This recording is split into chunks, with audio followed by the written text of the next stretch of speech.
Hello everyone, কেমন আছো? আশা করি অনেক অনেক ভালো আছো তোমরা সবাই। তবে আমি কিন্তু মোটেই ভালো নেই, কারণ আমার এই ছোট্ট সোনা রাত্রে একদমই ঘুমায় না। এখন ও তো রাতে ঘুমায় না, সেক্ষেত্রে তো আমাদের পাহারা দিতে হবে। আমি এবং মেয়ের বাবা দুইজন তাকে পাহারা দিই। ও রাত একটার সময় চোখ বড় বড় করে তাকিয়ে থাকে আর সকাল 10টার সময় ঘুমায়। আর এর ভিতরে 5 মিনিট 10 মিনিট এরকম ঘুমায়। তবে আবার কোলে থেকে নামিয়ে দিলেই ঘুমটা ভেঙে যায়। যদিও আধা ঘন্টা 1 ঘন্টা যদি ঘুমায় থাকে, তাহলে সেটা আমাদের কোলে করে নিয়ে ঘুমাতে হবে, হয়তোবা হাঁটি করতে হবে ঘরের ভিতরে। আর এগুলো না করে যদি খাটে পরে শুয়ে দেওয়া হয়, তাহলে ও জেগে থাকে।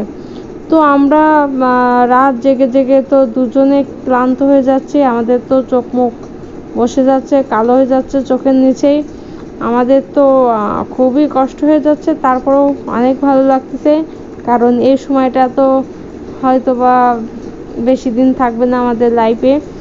একদিন বড় হয়ে যাবে, তখন এই সময়টা আর আসবে না। তারপরও আমরা দুইজন এই সময়টা উপভোগ করার চেষ্টা করি, যদিও একটু কষ্ট হয়। তো যাই হোক, আমার ছোট্ট মামনি নিয়ে এখন বসে রয়েছি। এখন সকাল 6:30 কি 7টা বাজে।